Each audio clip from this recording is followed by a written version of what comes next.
Hello, everyone. Arun Venugopal of WNYC here. It's my pleasure to introduce the Center for Traditional Music and Dances series, Beat of the Boroughs, NYC Online. This online series features over 50 of New York's leading traditional instrumentalists, dancers, singers, poets, and more. From Mongolia to Haiti, Colombia to the Gambia, among many others, they remind us how the strength of our country lies in its embrace of diversity and immigration. We want to celebrate these remarkable members of the New York community in these challenging times. So please enjoy these 50 programs, share them with your friends, and spread the word. Enjoy the show. And then the volume's all good. All right. Whew. Yes. Aaron Alexander, it is good to see you in this virtual world. So great to see you too, Dan. Yeah, so I'm here with Aaron Alexander. Aaron Alexander is one of the foremost klezmer drummers. He's been in New York for over 20 years. He's been doing everything from straight ahead klezmer to the most farthest outreach of klezmer with bands like Hasidic New Wave and his own Midrash Mishmash, and then everything in between. And he's been, and then notably, he's been running the New York Klezmer series for 10 years, which has been an incredible resource for making sure that klezmer is just like really vibrant, not only throughout the whole year. Because I don't know, we're used to, at least I'm certainly used to having klezmer. When I first got into klezmer, it was like I'd go to Klez Camp, and then I managed to go to Klez Canada, and so I'd have like these big, massive klezmer infusions, like twice a year for like a week here and a week there, and I'd, be in it the rest of the time. Maybe I'd have a gig or something. But that was like the main thing. And then, the New York Klezmer series, you really started making sure that there was klezmer year round in New York, which is really cool.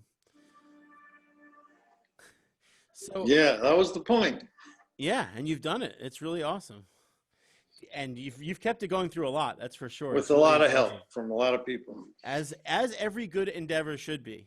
So, I always say this, but it's like, I mean, it's great to be talking about you about this because, like I mentioned a little bit before, one of the memories of mine that kind of inspired this podcast was a hang at some Klez camp way back when, and it was sort of all the people who were in the, it was you, and it was Mark Rubin, it was Merlin Shepard, it was Frank London, probably Susan Hoffman Watts, and it was just like, and you were just sort of kibitzing and sharing tour stories, sort of, wasn't it wild when we were on tour and this happened?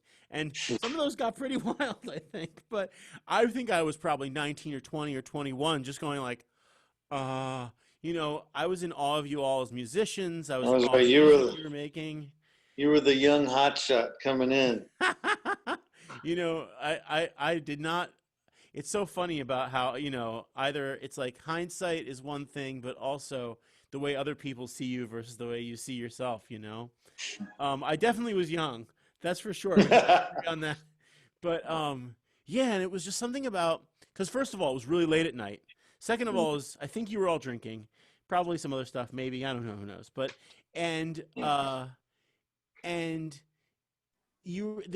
way you were telling the stories and sharing things, it just felt like electricity in the air kind of thing. And I know that after that experience, after that Klez camp, was probably one of the first times that I went home and started trying to figure some klezmer stuff out on my own.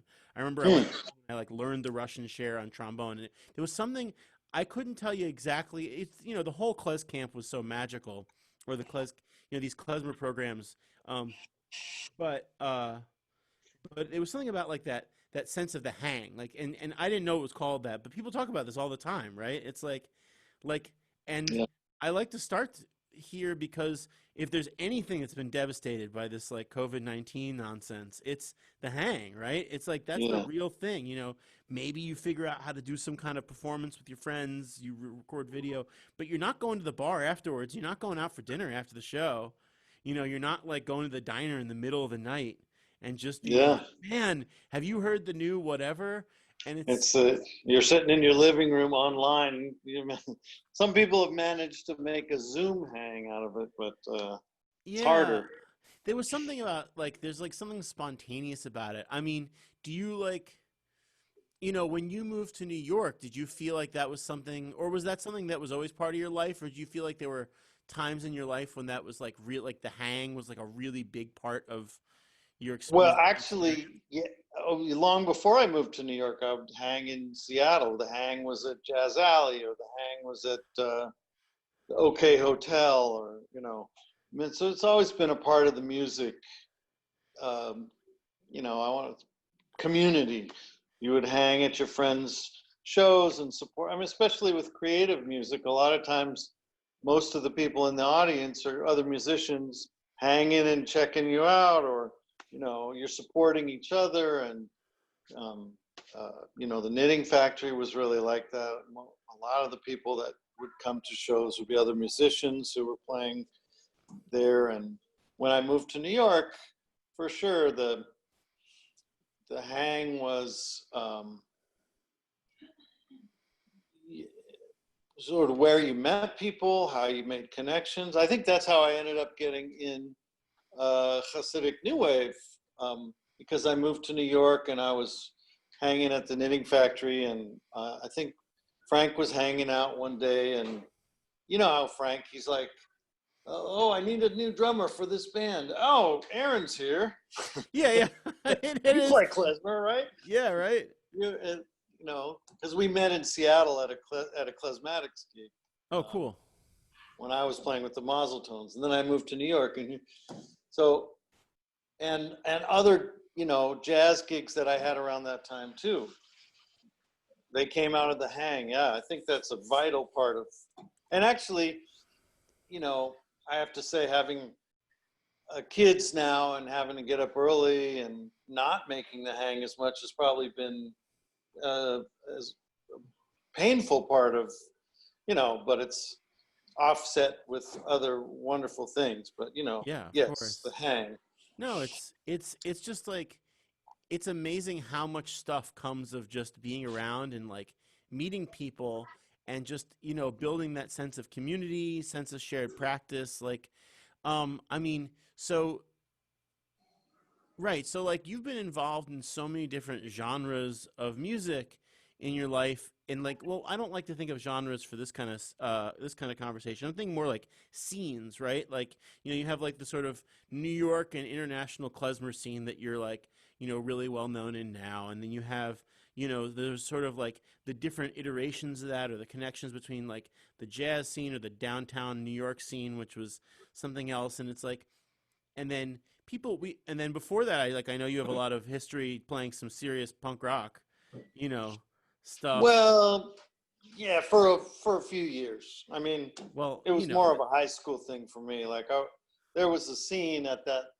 when I was in high school and early college, but I wasn't as serious about it. I was sort of in retrospect. If I had been more serious, maybe I would have got one of those contracts. Because because I left right when Seattle hit. oh, well, that's a wild thing to actually think about, right? I didn't even make that connection. Early '90s Seattle. That's like, that's it, right? I left to play jazz in New York and klezmer, as it turned out. And when everybody that I grew up with playing in that scene was getting like major label contracts and stuff. Yeah, but you know, those tend not to end well, right? Like that's sort of Yeah, the well, apocrypha you think. I mean, there yeah. was only So one Nirvana. I mean, I guess there was also Pearl Jam. Did Pearl you know any Jam, of those guys? Pearl Jam. Yeah, two of those guys went to junior to middle school and high school with. That's In fact, I bananas. was. Yeah, they're really sweet guys. Mike and well, Stone I didn't know that well, but Mike McCready was in. So John Schott and I, Yeah, John Schott, yeah, he's a great and guitar player. so John and Fletcher Beasley and I had a band in middle school called Mercury, That's so cool. and the other band in middle school in our grade was called Warrior, and Mike McCready was in Warrior, and we would write Mercury rocks, Warrior sucks, and they would, on the desks in the bathroom, and they would write Warrior rocks, Mercury sucks, and then we had our very first paid gig together at the Unitarian Church across from my shul. Perfect. Yeah. Anyway, So so open-minded yeah, some of those Unitarians. guys. That's cool. I mean, what a world to be around. You know, it kind of reminds me of the Stu Brotman's story of being in Canned Heat, and then Oh when yeah. the year And before what, he Woodstock, left the band or something right before they hit? the year before they played Woodstock, he decided he wanted to play Greek music in a restaurant for 5 nights a week. So he quit Canned Heat. Oh my God. I love Stu. He's such a That's yeah. a He's beautiful what a force story. of nature. Yeah. Yeah. So it's like it's interesting. It sounds like you've been really like surrounded by people trying to make things happen in music for like your career before career. You know. Yeah, I guess so. I mean, I've been really lucky to be around some really heavyweight, talented people, and you know, probably much more so than myself. And Yeah. you know, I sometimes in retrospect, I look back and I go, wow, what if I had taken that more seriously? This, but I've also been, you know, held up, and I've learned a lot from the people I've been around. That's for sure. Right. I mean, they say you always want to be, have a band with everybody be like way better than you or Right. whatever version of that. I don't know if I'm getting it right, but that's I think that's really cool. And so like how does klezmer like come into this? Let's get the story. What's the story of how klezmer? Because you said you have punk, growing up playing rock bands. You have Seattle, you have jazz. You Yeah. have like you've done stuff in all of those categories. Like Right. So how so, did klezmer come in? Well, where is that coming for so you? so I was really in the mid and late '80s. I was really into jazz from like '81, '82. I started playing jazz, and I got serious about it when I started studying with Jerry Granelli at Cornish. Yeah. When I was in high school, I was a sophomore in high school when I started learning from him, and he was my idol. Like, I worshipped him and went to school there. But then I kind of got into some, you know, high school hijinks or early college things. Ended up dropping out of school. I was still like, I was actually playing, subbing for him when he would go off on the road. I got to play with some great people like Mose Allison and Julian Priester, Oh, so cool. Charlie Bird. I had like a week. There was one of those clubs in Seattle called Jazz Alley where they would have week-long gigs. Amazing. So and I was really into playing jazz. In 1988, there was a guy named Mark Smason who was a jazz trombone player, and he also had a klezmer band with his wife, Wendy Marcus. They had the only klezmer band in town called the Mazel Tones. Right. And so I had seen them once or twice at Matzo Mama's, but he called me for a gig because their drummer was not around.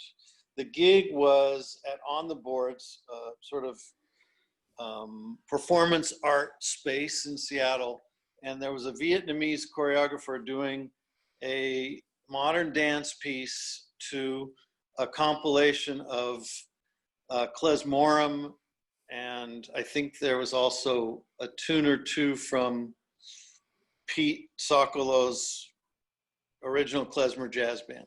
Wow. So that was my entry into klezmer music. And then it was like a few nights on the boards, and then they liked the way I played, so they called me for another gig or two, and then they asked me to join the band. And for me, it was like, okay. At first, it was just purely to do the gigs, and it was fun. It was fun, but it was more about the money. Okay, gotcha. Yeah. But what eventually happened was that I started connecting back to my Jewish roots. So, like, I was brought up conservative in a shul, and at a certain point after my bar mitzvah, I stopped going to shul and kind of rejected the Shomer Shabbos, because I went to like Hebrew school for 3 days a week, and we went to services and Shabbos, and that was our life as a child. Anyway, so that sounds for familiar. me, it was a little bit like connecting with that without the trappings of going to shul all the time. Right. So there was that element, but I still was kind of a snooty jazz player, and I didn't see it so much as the high art that I wanted to achieve until I moved to New York to play jazz. And then that happened to coincide with the radical Jewish culture thing that was happening at the time.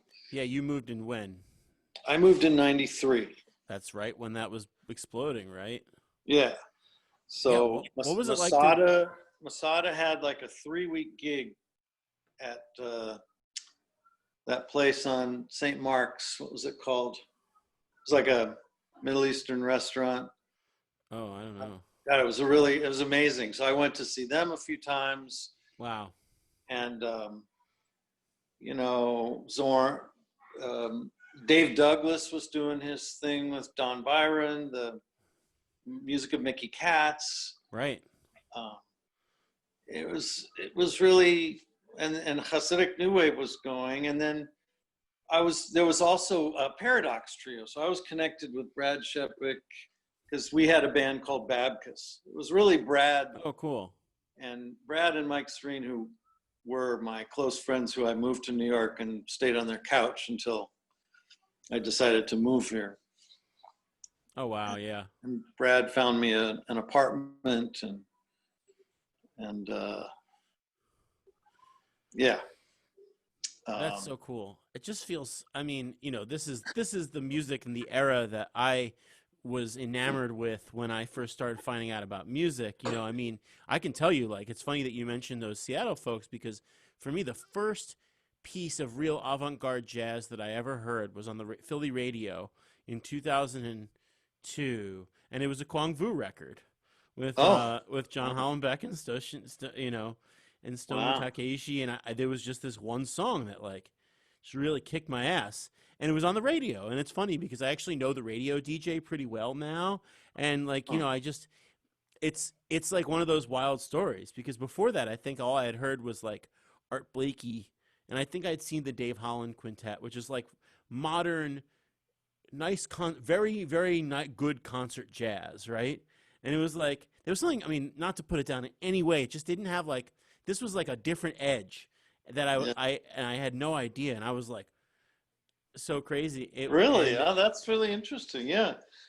Actually, Kung and Jamie had just graduated from NEC and moved around the same time I did, and they were living together, and they and Chris Speed and Jim Black and Andrew D'Angelo was the lead alto in my high school big band.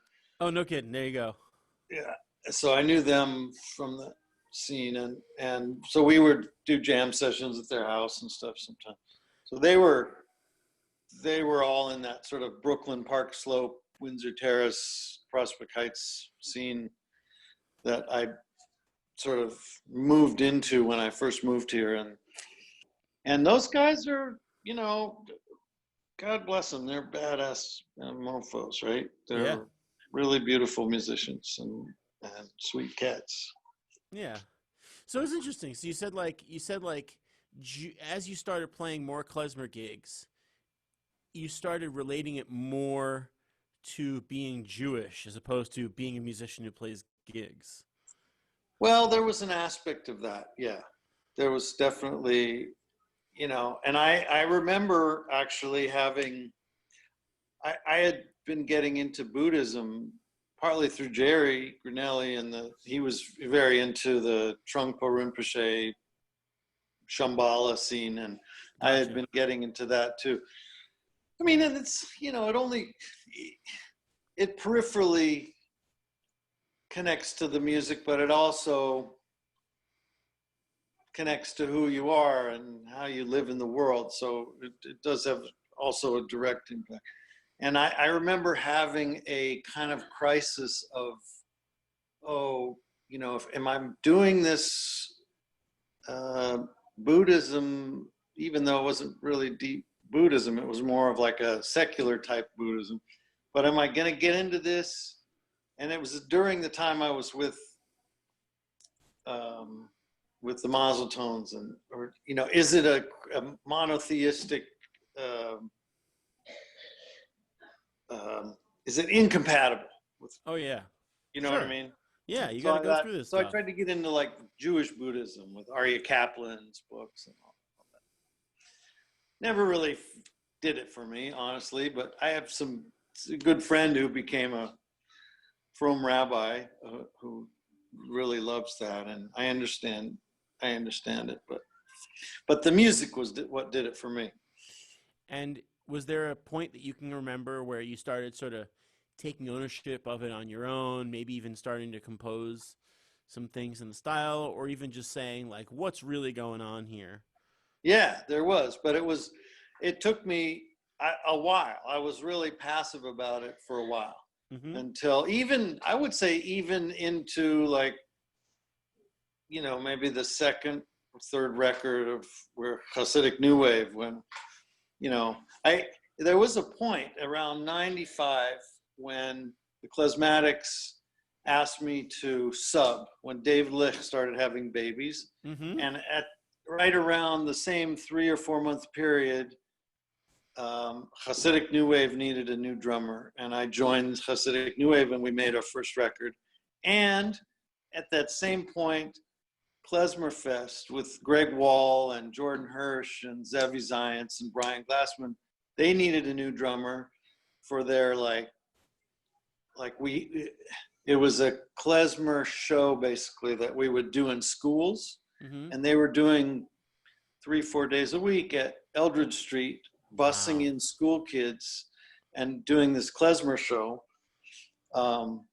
And then Greg Wall started getting his Simcha All-Stars band together, and started really booking a lot of Jewish weddings, Wow. which included klezmer and frum, wedding music. He had been sort of a disciple of Yossi Piamenta. He'd been in Piamenta's band for years, Oh, cool. and Aaron. So we did, basically it was a lot of Karl Bach, but some of the Piamenta repertoire, and then with jazz, because Greg is he's a great jazz tenor player, and he would we would incorporate like playing the real heavy Jewish from wedding music and then blowing over the top. Oh, nice. So Right, the and that melodies wasn't like wouldn't stop. okay. You keep playing, someone would always be playing the melody, but someone else would be blowing, you know what I mean? No, and it's kind of amazing because I like that. I can hear that coming out of a Piamenta style, and if anybody doesn't know about the Piamenta brothers, definitely it's on Spotify. Definitely look it up. Oh yeah. But it's like it's like it's funny for me. That seems totally natural for me, but that was sort of like your guys' idea of what you wanted to do with this music. Yeah, well, I mean, I was there. I would say Greg and Frank really were, they were coming out of Pimenta, and I was sort of coming into it and going, well, I would kibitz and put my 2 cents in and play the way I play, Yeah. But I would say for that band, the vision was really theirs, and Sure. for sure. Yeah, but most bands can't do much without a drummer having his say. That's right. That's right. Thank you. And then I would say, like, first for me, back to like, when did I start taking it seriously? Mm-hmm. So I was taking that seriously, but then I had to, when I actually had to go on tour with the Klezmatics, then I had to learn all of their repertoire, which was mostly concert repertoire, but like I had to learn all their arrangements, and then I wanted to learn where the arrangements came from somewhat. Yeah. So I did spend some time at YIVO sort of tracking down the original tunes and comparing them with their arrangements. I could have done more of that, but what I did was really valuable for me. Yeah. in terms of understanding what they had done. Like their thing is so interesting that they take a lot of really traditional tunes and then put a modern take on it and then write their own section for it. Right, right. Right. So it's funny, like you find people, a lot of people, myself included, who've learned these sort of tunes from the klezmatics, and you can always tell because there's always something extra they put on Yeah. to the arrangement. So and I think they do that on purpose. Oh, did you learn this from the original, or did you learn it from the klezmatics version, Right. or It's really interesting. It's like you can I mean, this is such splitting hairs, but I think there's some ways in which it's sort of like, are you a klezmer player playing creative music, or it's like, where's the sort of foundation of where you come? Are you playing klezmer music plus your own creativity? Are you playing jazz plus klezmer plus your own creativity? I mean, it's hard to say in retrospect, but the reason why it came up for me was because check this out. A couple years ago, for one of these klezmer things, I decided I wanted to do a post revival. I called it a post revival ensemble. We played like a bunch of stuff from like the '90s. That was my idea. okay? And like I did this whole transcription of one of these like fancy klezmatics head arrangements with all the tricks and stuff. And that was the hardest one to like. It was the hardest one to make sound good in a weird way. It was interesting. Which one was it? Do you remember? It's I can't. I think it's like Bulgar. It's the one that ends with the kiss. I think it's the kiss. So it's the one that ends. Oh with yeah, Bulgar's. Yeah, that's one of my favorites. Oh, it's such a good one. I've been wondering what the hell was going on in that one part in the middle since I was a teenager, and I finally transcribed it. So anyway, no, but it's so interesting about how, like, so for you, one of the things that strikes me is that between Hasidic New Wave, subbing in the klezmatics, and being in this really more traditional / educational program with Klezfest, it's like suddenly you're inside like you're not only like playing klezmer, but you're really inside the world of Jewish music, modern Jewish music in New York. Modern Ashkenazi. Oh, the weddings also modern Ashkenazi Jewish music, right? So it's like people who are bringing stuff up from the past, people in the frum world who have no need to bring stuff from the past because their tradition's just like powering forward like a steamroller, and so suddenly it's interesting for me because I know for me one of the things changed when I realized that this thing that looks like, oh, klezmer, and you kind of get it in front and you look and it's like, oh my God, there's so many worlds within worlds, right? Yeah. So like here true. you are in this moment where you're just like, suddenly it's all the world, like the world's kind of become separated because you're working in all these different facets of it. Yeah, it's really and interesting. it's true, and it makes me a little crazy when people reduce klezmer to happy wedding music, Sure. sometimes, because it's sort of it's not only disrespectful, it misses the point, it misses the beautiful and varied overlapping worlds that exist. Right. And yeah, and it's funny. It's actually Don Byron has posted something on Facebook recently about how the idea of people calling it Jewish jazz, which you still hear, was like really insulting and disrespectful to him for the same reason. Because he's like, it's like you're like messing with two different things that are both like their own things and are also great, Yeah. And you can do it, like, you were involved in some things, but also like you weren't setting out to make Jewish jazz. You were just setting out to make some music that came from your own experiences, right? Yeah. I mean, that's the thing, is that even when you just say jazz, that could mean any of 1,000 different things. For real. And if you say Jewish music, that could mean any of 1,000 different things. So, people try and reduce things to the most general kind of understanding, but it doesn't, I guess that's why it's interesting when you find people who are really, I mean, like you, and like I find a lot of people who've gone to New England Conservatory, and I've never gone there except for like I went to see a show of a friend who graduated. But Mm. something about that program and that ethos of learning music lends itself. I'm guessing it's Rand Blake and Hankus, something that is very aware and alert about the idiosyncrasies of different styles of music and respecting of the world's folk musics in a way that discourages people from reducing them to, sound bites like Jewish jazz, or Yep. descriptions that are meaningless. Yeah, no, I think you hit on something there, and it's definitely Ran. And actually, I mean, Ran still he posted a great video performance this week, in his 80s. Oh, But really?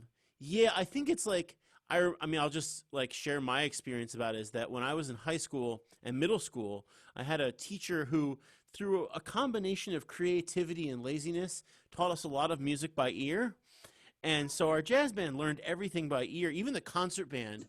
I remember in sixth grade, he decided we were going to play Sweet Georgia Brown and march down the aisle. So he taught the entire concert band Sweet Georgia Brown by ear, kind of by like force of will. I mean, there's other like negative sides to that whole experience, but we won't get into that. But so when I got to college, jazz by the time I decided to play it had been institutionalized pretty strongly, right? Like the Young Lions thing had kind of already happened. Even, it had gone through several waves of this already, and like, which I'm still learning about, like what that means. But anyway, the point was that when I got to NEC, I knew learning music by ear was cool, but there was some way in which you were supposed to really not only get the notes and the rhythms, but just like actually like sort of, and I think this is sort of Rand's personality. It's like you're supposed to internalize the sound of the recording that you're learning Mm. from, the whole thing, right? It's like you want to digest the whole thing. And I mean, both of us have probably had the experience teaching klezmer where we're like, yes, but check out all the rest of the sound that's going on in there. Right. And Check like, out the balance between the instruments and right. And yeah. like that's at least with klezmer, for example, like that's really where it's at. It's like note and rhythm wise, it's not the hippest music in the world. I actually like to tell people that it's like really square music, and like you Hmm. got to find the awesomeness and just like playing the squareness of it or something like that. Yeah. Yeah. Because if you start to play too swinging or too hip, it takes away. Yeah. I don't know. Like there are elements that come into modern music in some ways, like making it traditional klezmer. If you want it to sound traditional,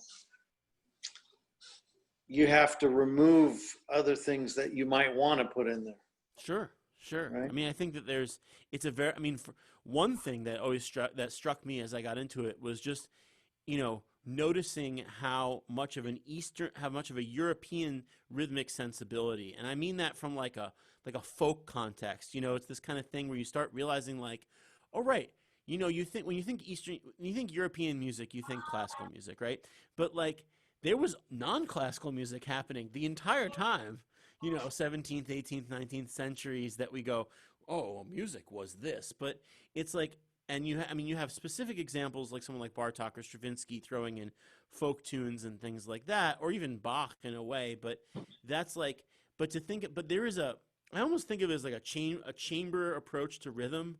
It's like Hmm. you all breathe together, you all, you move together, and it's, and to contrast that with like Western popular music, which is so, thankfully, uh, infused with African and African American spirit Hmm. and rhythmic notions and like ideas. And maybe I don't really know what I'm talking about, but it always felt like, not that you would like reject that stuff and say it was terrible, because like none of us have done that. We all love that music, and continue to make it a big, I mean, especially you and me, like make it a big part of our lives as we can. But like, I mean, yeah, I mean, you recently, not too long ago, you made a duo record with probably one of my favorite living trombonists, top Mhm. 2 or 3, Julian Priester, who's the only trombonist you can hear both playing with John Coltrane and a sludge metal band, Sun, you know, and And also Sun Ra.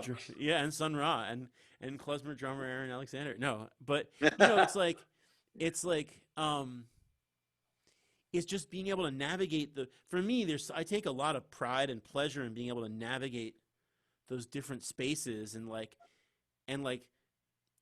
I'm going to use this kind of way of approaching things here, and I can use this way of approaching things here, and then now I've gotten to the age where I'm like as much focused on the way they kind of interact with each other. There was a long time where I was like, I just want to do things right over here, and I just want to do things right over here. You know, Yeah. I don't know if how you Yeah, were and looking at then that. and and and then you can even break it down more, and um, you know, there's so many different approaches, even uh, like in Caribbean music, like calypso. This is like I look at someone, uh, I guess Frank is a good example of someone who's able to distill some essence from one type of music and find ways to put it together with another type of music in very specific ways that aren't just sort of slapdash combinations shoving this together because it's got a 3-3-2 rhythm. But Yeah, yeah. No, you know what I that mean? that that's yeah, no, absolutely. I'm like, oh, my pet peeve, the 3-3, people obsessing over the 3-3-2 rhythm. Yeah, I think that's a great segue. I think we might, we'll figure out how to do this, but you've done some good versions of this yourself, finding some cross pollination or the intersecting Yeah. places. You want to see I if we wonder if can? I don't know. Oh, it looks like it's starting to charge now. Oh, good. Wasn't before. Yeah. Yeah, should I share? Let's listen to something. Yeah. What should we listen to? You want to listen to my klezmer punk Yeah, thing? I do. I actually definitely I have to dig out my copy of that because it's been too long since I listened to that record, and I think it's been people need to hear this record. This is when did you put this out? Like oh This five, maybe 06? 2005 is when we really came out. I think uh, late 2004 was the official release date, but it didn't really get out till early 2005. I'm going to join you on Zoom from my computer, Do it. We can handle that. and then I will share my screen. And Oh shoot! Oh, oh, you got to mute something. okay. Maybe I'm gonna mute my phone. That's a good idea. If I can, I'll just turn the volume down. See if that works. Yeah, it should And work. then I'm gonna join music, computer sound. Yeah. Uh-oh. Oh, Try that. I still got some of it. You know what? Just let's sign off on your phone for the second. Okay. Signing off. All right. So this is just a warning. You should, if your speakers are up loud, people get a little shocked and offended by this sometimes. So Thank goodness. It's hard to offend people with music anymore. all right. I'm going to share my sound, and here comes the first track from the record, Klez Mishmash. The record is called Midrash Mishmash. Yeah.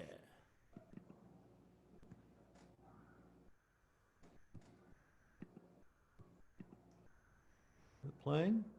No, I'm not hearing anything. Uh-oh. Okay. Hold on a second. Feel free to just share your whole screen if you want. Okay. says you're sharing computer sound. It should work. Content from. Says music or computer sound. I'm just gonna share. Okay, let's try this. Yeah, there we go. And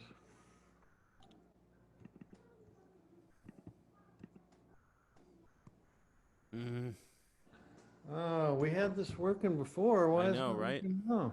It's such a shame. I try a new share with the make sure the computer sound thing is connected. Okay, I'm gonna stop share. Yeah, this is our modern thing, right? This is the struggle. Everybody knows this struggle. I'll try a new share. And share. Oh, I wonder if. Let me see. All participants. That's too bad. Okay, I'm gonna stop sharing now. And then what if I just play it from my computer? Let's do see it. if that works. So now I'm not even. Let me try a different tune. Try it. All right. I'm gonna share something that I did with an earlier band, 1998. With this is a band I had called Aaron Alexander Musicians. Was with Kung Fu and Stomu Takeshi and Jamie Saft. And this is Appalachian fiddle tune with a Balkan kind of a rhythm. That's cool. See if this works. Oh, that's not playing either. Dan, Oh what my am I doing? God. I don't know what to say. This is sorry. I'm sorry. There we go. You have your. Yeah.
I was sort of an excerpt.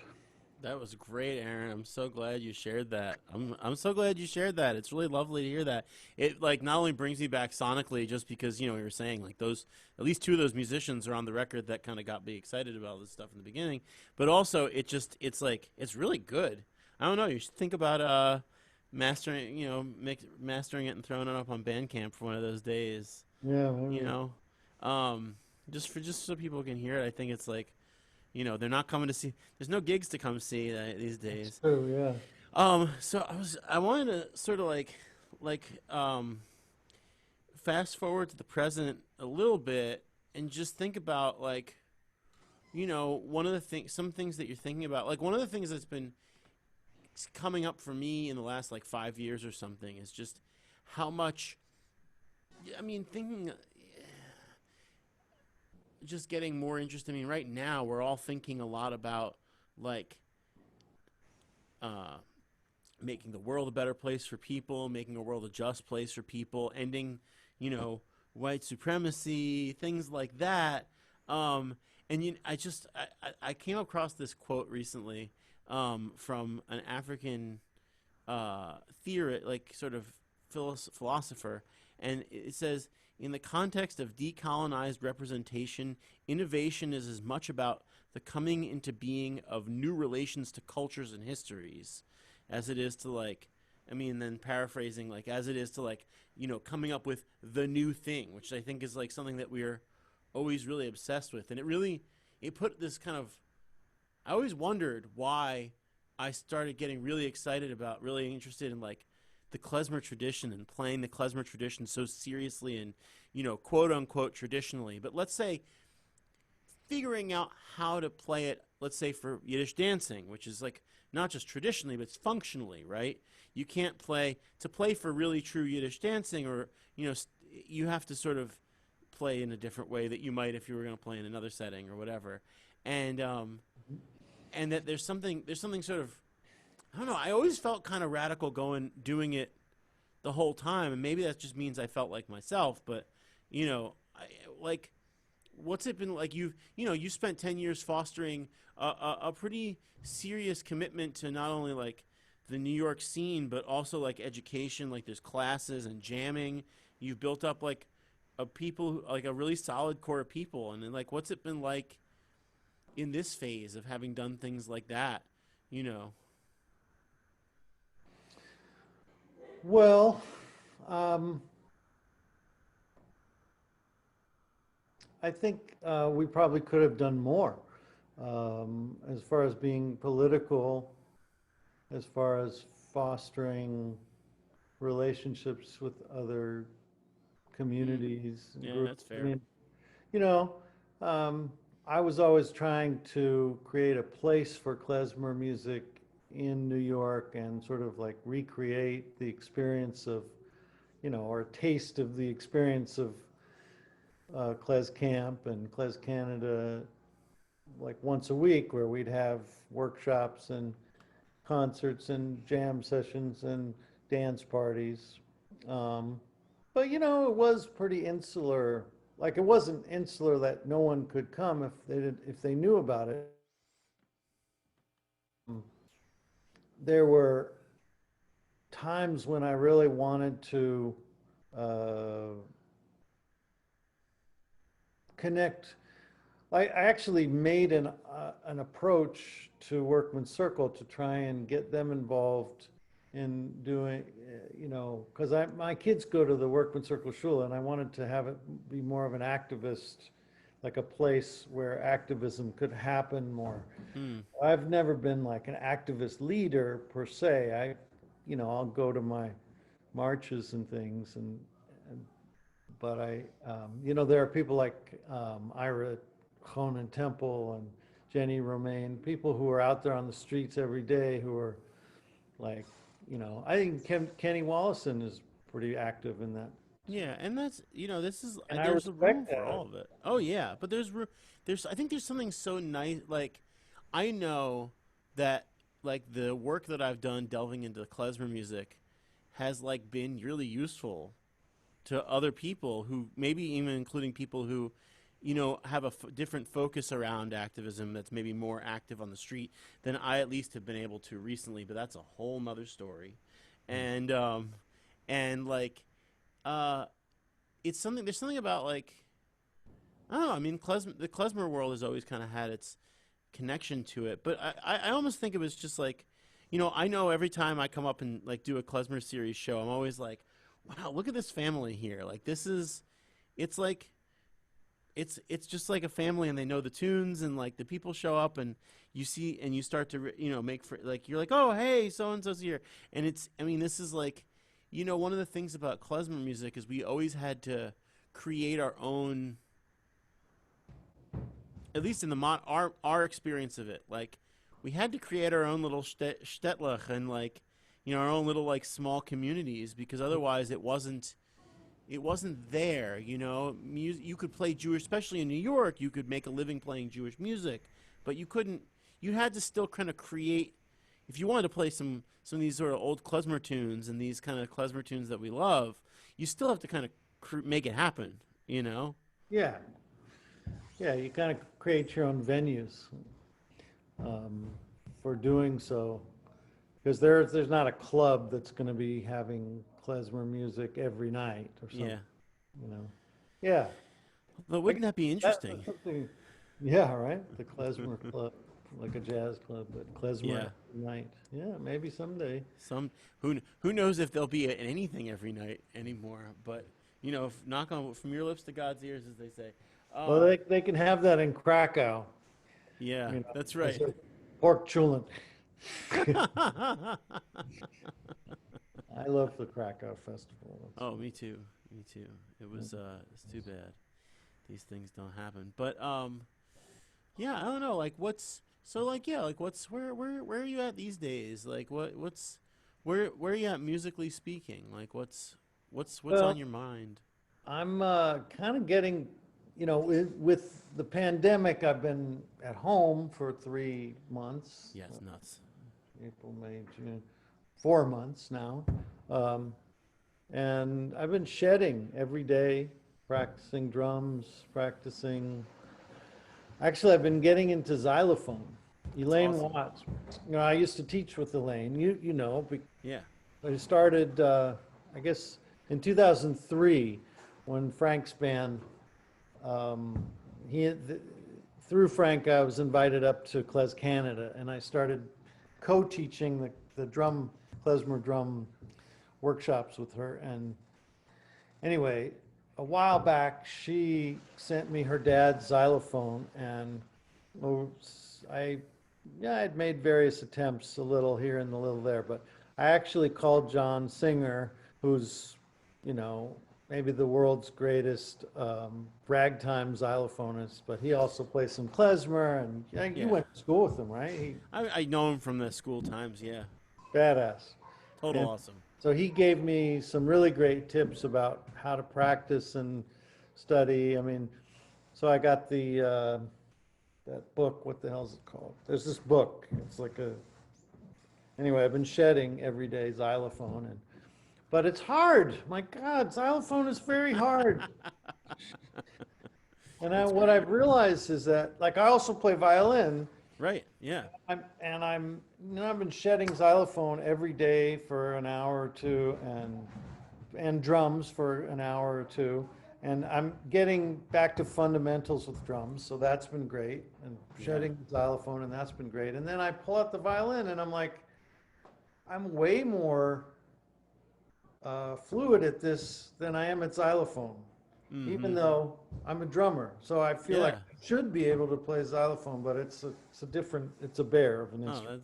That's a big curve, because it's just it's such a wild instrument. I can think of, Elaine's dad has one of like the classic, if there's more than one, but certainly the classic klezmer xylophone piece. The Doina, yeah. The Doina. I transcribed it.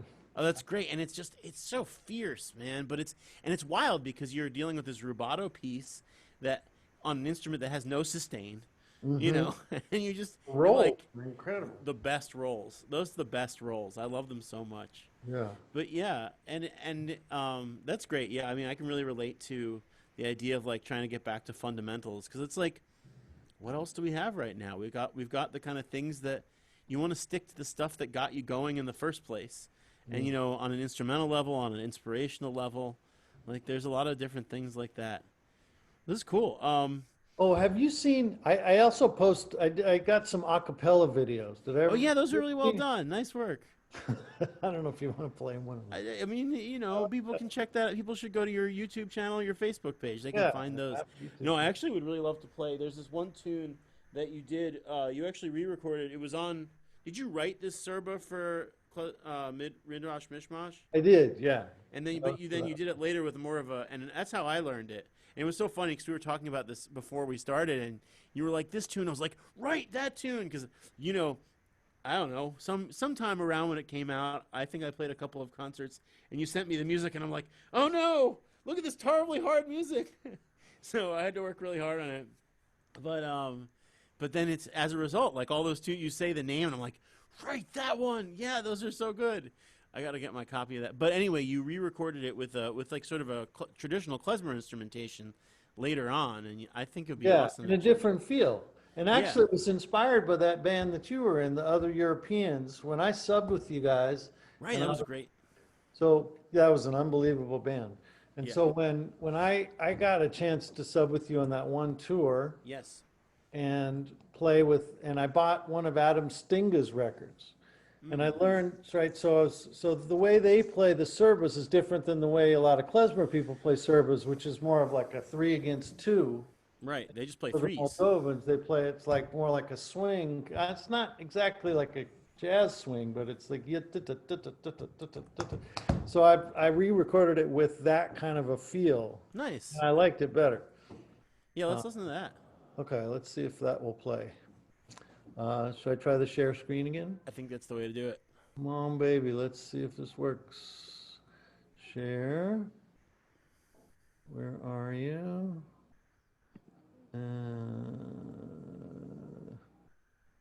Here it is. Ready? Cousin Kala Haskala.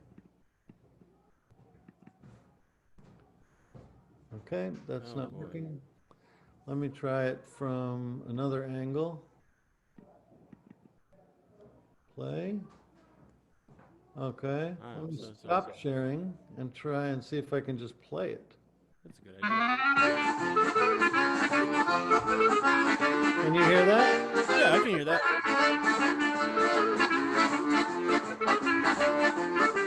I do like this feel a lot.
That's so good. Oh yeah, that's that cross rhythm part really hurt me my brain when I had to learn it for the first time. That's great. Oh,